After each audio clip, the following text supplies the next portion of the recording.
Good morning, everyone. Welcome to day 5 or episode 5 of Junk Drawer Art with Miss Riley. Hi, I'm Miss Riley. A lot of you already know me from teaching at Oak Ridge STEAM Academy. If you're watching this, my students, I think a lot of you are my students. If not, I am glad that you're with us. Our last 2 lessons, if you want to go back and take a look, we made at-home Play-Doh, and did like some clay type activities with it. And today I wanted to take it back to paper, and this is an idea that I've used with 3rd graders and with 4th graders and with 5th graders, and they are able to do it pretty much independently. If you're going to do it with kindergartners or for 1st or 2nd graders, you notice I don't have John with me today because it does require a bit more patience. You can do this, but you'll want to do it in steps and kind of break it up because it can be a little bit of a long project, but once it's done, it looks really cool. So actually, what we are going to be doing today is making what I call op art hands. So you're going to be creating your hand and then giving it an effect to make it look like it's pushing out of the paper.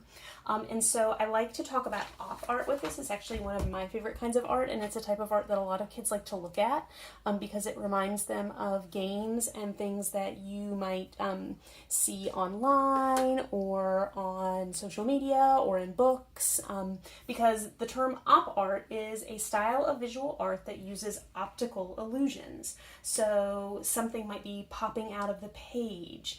Something might be manipulated to make it look like it's rolling or it's waving. It's literally things that fool our eyes and make it look like it's 3D or coming off of the paper a lot of times. So this often relies on shapes and lines and also color. So one of my favorite artists to talk about with op art is actually MC Escher. And if you look at op art as an art style, it's really pretty new. It started in about the 1960s. For grown-ups, those of you listening, it's pretty new. But MC Escher was actually an artist in the earlier 1900s. So if you look at types of op art, and you look at MC Escher, you're going to see that it's kind of in a different time period because he was really ahead of his time. And a lot of the work he did used optical illusions, but it was not popular during his lifetime. It didn't become popular until later. So he's just kind of one of those interesting art minds that was ahead of his time. You can see his work here with the hands that look like they're drawing and coming out of the paper. He's the one who's done the famous piece where you can see the man reflected in the ball, and you can see the room reflected around him. So a lot of really cool work if you look him up. But today I'm going to show you guys, let's put this to the side,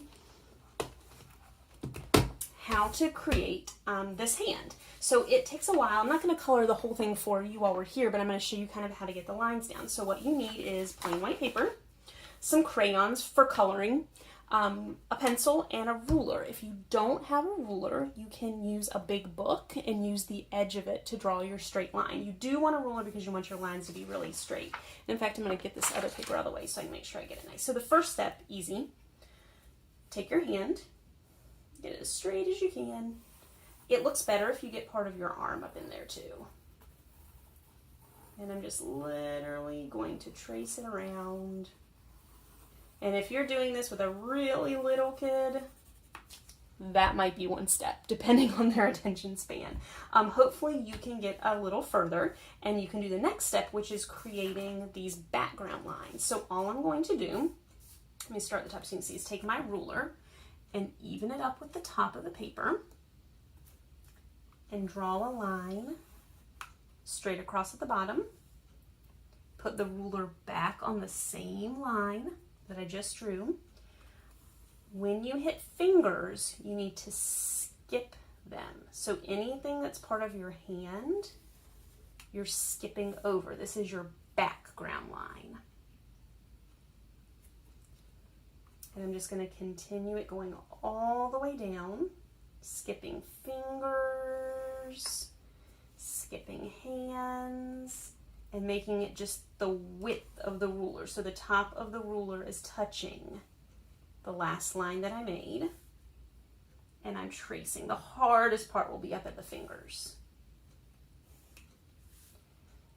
On almost done. Yes, you can make them wider if you want to. The width of the stripes doesn't matter. I just like to keep it the ruler to make it easy. But if you want to do them skinnier or if you want to do them wider, you can. That's a great time to talk about like math with width. Kids can measure it. Also, this is a great time to talk about math with patterns, A, B patterns for colors, or if they want to, they could do A, B, C and add another color in. So it doesn't just have to be two. So now that I have my background, it's time to make that curve to make it pop. So I literally tell the kids, when you've got your hand here and your hand is curving out, it bumps out. So everywhere that would stick out, all of these fingers, you're going to want to give it a curved line. And you're literally just connecting the 2 points. Each individual finger. And you're just giving it a nice bump. I try to kind of keep them all the same. I don't want to do like one way high up. The further you take your bumps, the more it's going to look like your hand is pushing out. If you have, when you get down here, you're going to have some long stretches to connect. These are a little more difficult.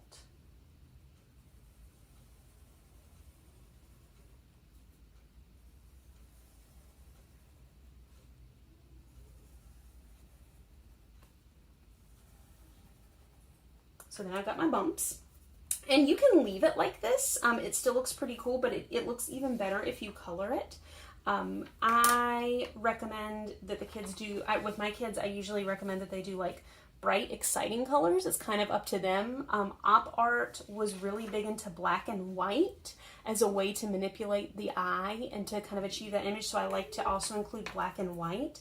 But the thing to remember is you want to make sure that your pattern alternates here and a separate pattern that alternates here, because if I color the same thing purple all the way across, it can be done and it can look good, but it's a little bit trickier for a younger artist to do that. That would be kind of a challenge. I might have an older kid do. You're going to lose some of the detail in that.